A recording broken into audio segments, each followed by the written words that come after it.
예, 다자오, 임브레입니다. 지난주 4월 3주차 주요 이슈에 관련해서 말씀드리겠습니다. 첫 번째, 이번 영상에서는 금융과 관련된 이제 감독기관의 보도 자료를 보는 편인데요. 이번 주 같은 경우에는, 이제 지난주 같은 경우에는 특별한 이슈가 많지는 않았습니다. 옆에서 보시는 바와 같이, 이제 미국 시티그룹이 소매 금융 출구 전략을 글로벌적으로 이제 추진한다.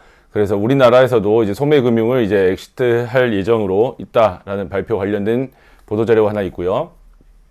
다음으로 주요 이슈라고 하기엔 좀 그렇지만 그래도 파급 효과가 있을 것 같아서 말씀드립니다. 금융위원회가 혁신금융서비스 3건을 이제 새로 지정했고, 그리고 이제 기존에 지정됐었던 것 중에 기간이 다 돼가는 것들 중에서 10건을 이제 연장했다라는 발표입니다. 그러니까 지난 영상에서도 말씀드렸듯이, 그러니까 현재 같은 경우는 이제 2년 을 기간으로 법령에서 금지되는 행위일지언정 2년의 예외로서 혁신금융 서비스를 제공할 수 있게 시범적으로 적용할 수 있게 해주는 반면에, 이제 연장이 되면은 2년의 범위 내에서 연장을 할 수가 있습니다. 그럼 그 총 4년의 기간이 끝나고 난 다음에는 어떻게 하느냐? 그럼 다시 불법이 돼가지고 처벌을 받느냐라고 했을 때 거기에 대한 내용들을 이번 보도자료에서 한번 확인적으로 그 보도자료로 배포한 게 있습니다. 그리고 이제 밑에 상식용이라고 제가 적어놨는데, 실제로 이제 이번 주만에 해당되는 이슈는 아니고 계속 이어져 오는 이슈이지만은 이번 주 보도자료 내에서 상식적으로 확인할 수 있는 내용. 그래서 이제 디지털 금융협의회가 이제 개최돼서 논의된 여러 가지 내용들 중에서 제가 보기에 이제 실무자 여러분들께서 확인하셔야 될 내용들이, 이제 금융회사의 핀테크 기업에 대한 이제 투자를 장려하겠다, 원활하게 할 수 있는 수단들, 규제를 완화하겠다라는 게 어느 정도는 의미가 있을 수 있을 것 같습니다. 그리고 지난 경우에 이제 오픈뱅킹, 금융결제원이 시도하는 오픈뱅킹이 상당히 지금 잘 운영되고 있기 때문에 이거를 은행권을 넘어서서 이제 파이낸스, 금융 전체, 카드보험, 증권 등 이제 금융 전체로 그 오픈 API를 제공하는 그런 개념들을 이제 선언한 부분들이 특기할 만하다고 하겠습니다. 그리고 마지막으로 이 부분은 이제 취업 준비하고 계시는 분들을 대상으로 한번 정도 이제 ABS 자산 유동화 증권에 관련된 그 하위 개념들이 다 같이 이제 망라되어 있는 보도자료이다 보니까 이 부분에 대해서 말씀을 드릴 수 있도록 하겠습니다. 예, 금융위 보도자료 먼저 보시겠습니다. 우선 제가 생각하기에 여러분들께서 확인하시지 않아도 될 만한 내용들은 제목만 읽고 넘어가겠습니다. 부동산 투기 특별금융대응반은 수사기관과 협조를 신속히 진행하고 있습니다. 그리고 금융위원회에 이제 규제개혁 법무관 인사가 있었다라는 내용. 그리고 이제 이번 주에 많이 중요한 이슈들이 없는 상황에서 중요하다 생각되는 미국 시티그룹의 소매금융 추구 전략 추진 발표 관련이라는 보도자료를 보시겠습니다. 그래서 한국뿐만 아니라 전 세계적으로 이제 소매금융에서 이제 엑시트를 하겠다, 시티그룹이 이제 발표를 한 것인데, 이제 여기에 있어서 이제 국민 경제에 영향이 미치지 않도록 한국시티은행이 이제 잘 엑시트할 수 있도록 이제 지원해주겠다라는 부분인데, 이 부분이 가장 이제 문제가 될 것 같습니다. 그래서 고용 안정이라는 부분에 이게 어느 정도 이제 유지가 될 수 있을까? 그러니까 한국시티은행이라는 이 은행은 상당히 건실한 은행으로서 영업도 활발히 잘 하고 있음에도 불구하고, 제가 이런 말씀드린 게 뭐 업계에 계신 분들은 다 아시겠습니다만, 이 임직원 수 3,500명이라고 되어 있는데, 이분들의 이렇게 다른 금융회사에 비해서 좀 상대적인 평균 연령이 좀 더 높은 조직으로서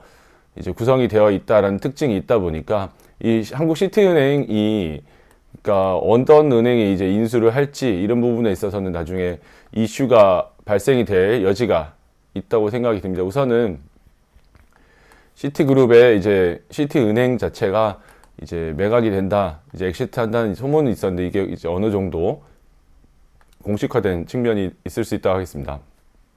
자, 그 다음으로 코인 설명에 투자 사기에 유의해 주시기 바랍니다. 그렇습니다. 그래서 그리고 이제 5월 달부터 홍콩식의 공매도가 이제 재개가 되죠. 그래서 금융위원장이 공매도 재개 준비 현황을 이제 점검을 하고, 이 증시 동향 점검이라고 되어 있는 거는 최근에 이제 코스닥이 이제 드디어 1000포인트를 넘어섰기 때문에, 이 1000포인트를 넘어선 원동력이 이제 개인 투자자들한테 있다 있다라는 거, 그리고 이제 소재 부분에 있어서 투자가 상당히 활발했다라는 그런 동향을 점검했다는 보도자료의 내용이 되겠습니다. 네, 금소법 여전히 핫한 이슈죠. 그래서 금소법 이전 영상에서 말씀드렸지만은 금융당국에서는 이제 질의가 오면은 접수된 날로부터 5일 이내에 무조건 회신을 해주겠다라고 이제 선언한 바 그 실무자 여러분들께서도 그 왕성하게 질문을 통해서 금소법에 대한 불만을 좀 많이 누그러뜨실 수 있는 그런 상황이 됐으면 좋겠습니다. 그리고 금융위원회 혁신금융서비스 3건 지정, 아까 이제 주요 이슈로 말씀드렸는데 사실 주요 이슈에 해당되기에는 그 좀 익숙한 그런 주제이죠. 그래서 혁신금융서비스로 새로 지정된 3건이 있다고 합니다. 그래서 여기에 대해서 관심 있으신 분은 이제 참고해 보시고요. 근데 제가 이거를 굳이 눌러서 말씀을 드린 이유는 이제 기존에 이미 혁신금융서비스로 지정되어서 법령에 저촉됨에도 불구하고 사업을 영위할 수 있었던 사업체들이 그들 중에서 상당수는 지금 기간 연장이 다 되어가고 그 기간 만료가 다 되어가는 시점에서 그 연장을 대부분 허용을 받았습니다. 그래서 그 지정 기간이 이제 2년간 이제 연장을 받으면서 추가적인 부가 요건들을 부과받기도 했는데요. 네, 총 그게 이제 10건이라고 하는데 어떤 서비스들이 이제 연장이 됐는지를 여러분들께서 이 보도자료에서 확인을 하실 수 있겠습니다. 그래서 개인의 공매도 관련된 그 디렉셔널이라는 회사에 이제 그 혁신금융 서비스도 이제 연장이 되었고, 올해 같은 경우는 이제 비상장 주식 자체가 상당히 많이 상장될 예정이기 때문에 비상장 주식에 대한 관심도가 또 올해 역시도 많이 높을 것 같습니다. 그래서 여기서 보시면 뭐 코스콤이 준비하고 있는 비상장 주식 거래 플랫폼 이런 부분들도 지금 이제 연장이 됐다라는 걸 확인하실 수 있겠습니다. 그래서 이걸 굳이 눌러본 이유는 이제 혁신금융 서비스의 지정 기간이 연장이 돼서 2년이 연장적으로 불법화가 되지만은, 그래서 그 2년이 된 다음에도 불구하고 이 법령을 바꿔서 오히려 적법하게 이 사업을 영위하게 해줘야 되겠다라는 판단이 든다면은 최장 그 1년 반까지, 1년 6개월까지 이렇게 유예를 위법하지 않다는 판단을 해주는 그런 제도를 마련하겠다라는 것이 이제 금융위원회의 이제 지금 방침인데요. 실제로 이 1년 반을 어떻게 운영할지 모르는 상황에서는 사실은 이번에 연장을 한 그 핀테크 업체들 입장에서는 이번 2년 내에 이제 2년이 만기되기 전에 인허가를 받을 수 있는 요건을 갖출 수 있는 정도로 성장을 하든지, 아니면 지금서부터는 이제 엑시트 전략, 이제 회사 지분을 매각한다든지 엑시트 전략을 이제 세워야 될 시기가 됐다고 보겠습니다. 이게 이제 이 다음에 제가 말씀드릴 7차 디지털 협의회의 내용과 맞물렸을 때 금융시장 내에 어떤 영향이 좀 있을 것 같다는 생각이 들긴 합니다. 자, 그래서 다음 부분들은 제목만 읽고 넘어가겠습니다. 3월 중 가계대출 동향, 그리고 자 여기 7차 디지털 금융협의회 개최라는 보도자료가 있습니다. 그러니까 실제로 이 보도자료를 여러분들께서 보시면 아시겠지만 상당히 많은 내용들이 협의회에서 다뤄졌고, 그러다 보니까 이 핀테크 관련된 그 AI, 그 새로운 이제 IT 기술을 바탕으로 한 그런 핀테크에 관심 있으신 분들은 이 보도자료 직접 열람해 보시는 게 좋겠습니다. 우선 제가 이 보도자료 내에서 사실은 좀 여러분들께 중요하다라고 이제 브리핑을 드릴 수 있을 만한 내용이, 아까 말씀드린 대로 이 많은 내용 중에서, 그래서 기존의 이제 레거시 금융기관에게는 사실은 핀테크 기업에 대한 직접적인 투자나 간접적인 투자나 이런 부분들의 제약이 많았습니다. 그래서 사업을 직접 영위하는 것뿐만 아니라 투자 자체도 상당히 많이 제한이 있었었는데, 이게 이제 소위 이제 빅테크와 금융기관과의 관계에서 봤을 땐 또 기울어진 운동장이다, 이런 얘기가 지금 나오고 있는 터에서 금융위원회의 기조가, 그러면은 기존의 이제 레거시 금융기관에게도 이제 핀테크에 대한 투자를 상당히 이제 원활하게 해줄 수 있도록 하겠다라는 내용, 그런 내용의 이제 보도자료가 이제 배포가 된 것입니다. 그래서 이 부분이 아까 전에 제가 말씀드렸던 내용과 이제 그렇습니다. 그 내용과 같이 결합이 됐을 때, 즉 지금 현재 어느 정도 이제 시장에서 자리를 잡아가는 핀테크 업체들, 이제 데스밸리를 넘어서서 자리를 잡아가고 있는 핀테크 업체들은 사실은 이제 2년 내에 사실은 출구 전략을 선택하든지 아니면 2년 내에 자리를 잡든지 둘 중에 하나를 선택을 해야 되는데, 사실 2년 내라는 그 조건이 쉽지는 않은 조건이기 때문에 어느 정도 지금 이런 금융 당국의 감독 이 방침과 이제 이 두 가지가 결합이 된다라고 했을 때는, 그러니까 기존 레거시 금융기관들이 지금까지 성과가 있는 핀테크 업체들의 지분을 인수하는 방식으로 이제 진행이 될 확률이 상당히 있겠다라는 생각이 문득 들었습니다. 이게 뭐 어디까지 제 추측이기 때문에 여러분들께서, 실무자 여러분들께서 더 잘 아실 거기 때문에 참고만 해주시기 바라겠고요. 자, 그래서 네. 금융혁신 지원 특별법 이제 개정안이 국무회의를 통과했다라는 내용이고, 네. 농림수산업자 신용보증법 개정안 국무회의 통과. 뭐 이 부분이 저도 어떤 내용인지 잘 몰라서 이렇게 확인해 봤더니, 이제 기존과 같은 경우에 농림수산업자의 신용보증기금 금융기관이 이제 채무자의 은닉 정보를 확인하고 싶어도 이제 다른 기관과는 다르게 이제 국세청 등 과세 당국으로부터 이 정보를 확보할 수 있는 법적 근거가 없어서 애로사항이 있었다. 그래서 이 부분을 법적 근거를 만들어서 이제 확인할 수 있도록 해주겠다라는 내용이 되겠습니다. 그래서 이번 주 금융위원회 보도자료는 여기까지고요. 이제 금융감독원의 보도자료를 보시겠습니다.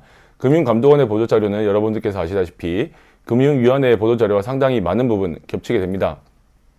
하지만 겹치지 않는 거 위주로 보겠습니다. 그래서 채무자 대리인 무료 지원, 불법 사금융 피해자의 든든한 지킴이가 되겠습니다. 라는 보도자료가 있습니다.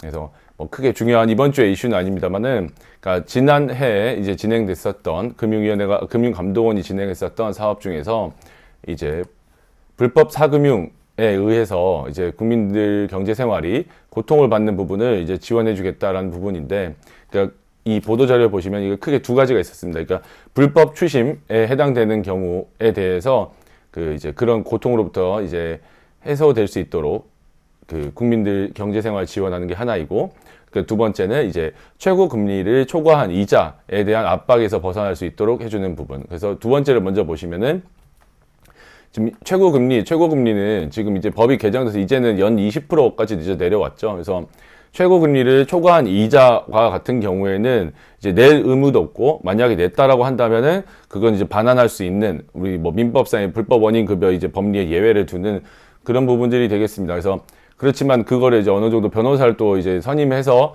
이제 진행을 하게 되면 비용이 많이 발생되는 바, 그 법률구조공단을 통해서 무료 소송 대리를 하는 이 제도를 2020년에도 진행을 했고 올해도 진행할 계획이다라는 내용의 홍보 자료이고요. 그러니까 다른 하나는 이제 불법 추심이라고 했을 때 어떤 것이냐 했을 때, 현행 법상으로는 좀 어색할 수 있지만 채권자는 채무자를 직접 방문하거나 그리고 전화, 문자 등을 직접적으로 연락해서는 안 됩니다. 그게 불법 추심 행위에 해당됩니다. 이런 불법 추심에 시달리는 경우에 이제 금융감독원에 신고를 하는 경우, 이제 금융감독원이 나서서 이제 변호사들을 통해서 그것이 이제 불법 추심에 해당됨을 이제 경고함으로써 국민들의 권익을 구제하겠다, 권익을 구제해왔고 올해도 그렇게 진행하겠다라는 내용이었습니다. 뭐 그 나머지들 중에서 여러분들께서 재밌어 하실 만한 내용들을 좀 더 요약을 해보겠습니다. 2020년 국내 은행의 해외 점포 경영 현황 및 현지화 지표 평가 결과라는 내용이 있는데, 이 중에서 여러분들께서 재미있어 하실 만한 내용이, 그러니까 해외 점포 현지화 등급이 가장 높은 지역은 인도네시아로 이제 되어 있으며, 그리고 그 이후에 이제 미국, 중국, 베트남 순으로 이제 우리나라 금융기관의 해외 점포의 현지화 등급이 이제 높다라는 부분. 그러니까 인도네시아가 가장 높다라는 측면을 저도 잘 몰랐기 때문에 상당히 재밌다 생각이 들었습니다. 그리고 2019년과 비교했을 때, 그러니까 홍콩의 현지화 등급이 살짝 상승하고 영국의 등급이 살짝 상승하고, 그리고 그거에 비해서 미국이나 싱가포르는 이제 하락했다라는 부분인데, 그러니까 그만큼 이제 홍콩, 영국, 싱가포르에 대해서는 사실은 우리의 그 금융 현지화 등급이 높지는 않다. 그리고 이제 금융 선진국으로 우리가 얘기를 할 때 호주도 이제 포함을 시키는데, 이번 여기서 호주는 대상이 되어 있지는 않네요. 너무 거리가 멀어서 그런가요? 그래서 중국, 미국, 홍콩, 일본, 영국 금융 선진국의 우리나라 해외 점포 현지화 등급과 이제 그런 것들을 이제 여러분들께서 확인해 보실 수 있겠다라는 보도 자료입니다. 네. 2020년 중 보이스피싱 현황 분석, 이 부분은 이 금액이 상당히 커서 이렇게 한번 말씀드립니다. 그러니까 작년 보이스피싱 피해 금액은 2,353억 원. 상당히 많은 액수입니다. 그러니까 이게 이제 지금 공식으로 집계된 액수만 이 정도 액수가 되는 건데 전년 대비로 상당히 이제 많이 증가를 했다라는 내용이 되겠습니다. 그래서 그렇죠? 저도 아직은 보이스피싱을 당해보진 않았는데, 그러니까 분명히 이게 당할 수밖에 없는 무언가가 있을 것 같아서 저도 참 궁금하기도 하고 참 그렇습니다. 자, 그래서 나머지들은 여러분들께서 보셨던 그 금융위원회 이제 보도자료와 이제 동일한 내용들입니다. 그래서 이제 마지막 이 부분은 이제 취업 준비를 하시는 분들께 뭐 혹시 상식적으로 도움이 되실까 싶어서 이제 말씀을 드립니다. 그래서 ABS라고 하면은 Asset Based Security, 이제 자산 유동화 증권이라고 우리나라 말로 번역이 되죠. 그래서 ABS의 이제 하위 개념들을 잘 정리해 놓은 그런 이제 보도 자료가 되겠습니다. 그래서 취업 준비생 여러분들께서는 옆에 있는 보도 자료를 보시면서 이 개념을 체크를 하신다면은 ABS에 대한 개념을 좀 더 쉽게 확보를 하실 수 있겠습니다. 그래서 이 보도자료 내용 자체는 이제 작년과 같은 경우에 이제 자산 유동화 증권의 발행 금액이 이제 전년 대비 2019년 대비에 이제 9조 원이 감소했지만 이는 주로 이제 MBS, 그러니까 이제 부동산이죠. 이제 모기지에 이제 베이스한 이제 자산 유동화 증권의 발행 감소에 기인한 것이지, 다른 뭐 그 전체 이제 국민 경제에는 지금 시스템에 문제가 없다라는 내용의 이제 보도 자료가 되겠습니다. 그래서 자산 유동화 증권이 상위 개념이고 그 하위에 그 어떤 자산을 이제 대상으로 하느냐에 따라서 이제 뭐 MBS가 있을 수도 있고 뭐 채권을 대상으로 하는 것도 있을 수 있겠습니다. 그래서 그 대상을 보시면은, 네. 그래서 그 자산, 그러니까 유동화할 수 있는 자산, 우선 ABS에 대해서 우선 먼저 말씀을 드리면 여러분도 아시겠지만은 이 자산이라는 것이 바로 그 현금화되지 못하는 성질의 것들이 있을 수 있지 않습니까? 근데 현금은 이제 유동성이 있어야 그 뭐 경제 주체에 도움이 되는 거기 때문에, 그러다 보니까 이제 뭐 예를 들어서 부동산이라든지 아니면 여기 나온 이제 뭐 부실 채권, 그래서 지금 당장 현금화하기 어려운 성질의 것들을 현금화할 수 있는 방법은 이 자산, 그 유동성이 낮은 자산을 이제 기초로 해가지고 증권을 발행한 다음에 그 증권을 유통을 시키면은 이제 그 증권에 대한 대가로서 현금이 들어오게 되지 않습니까? 그래서 그런 식으로 이제 이 유동성이 낮은 자산을 이제 유동성이 높은 증권의 형태로 이제 바꿔낸 게 이제 ABS가 되는 것이고, 이게 ABS를 유통함으로써 이제 유동성을, 이제 현금 유동성을 이제 공급을 받을 수 있겠다. 그래서 근데 그 자산이 되는 것들이 그 ABS의 그 자산, 에셋 중에서는 뭐 그게 이제 부동산이 되면 모기지가 되겠고, 그리고 이제 부실채권이 되면 그리고 이제 대기업 회사채가 아닌 경우에는 이제 유통성이 낮은 경우에는 이제 신용보증기금 등 이제 신용보관기관들이 붙어서, 그러니까 프라이머리 CBO라는 형태로 ABS를 이제 발행한다.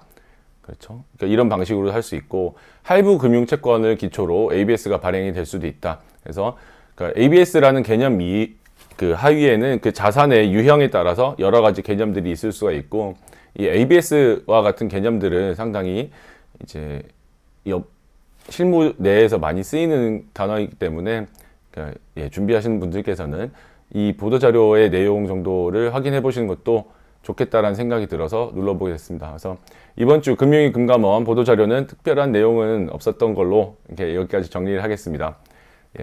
시청해 주셔서 감사합니다. 좋은 주말 되세요.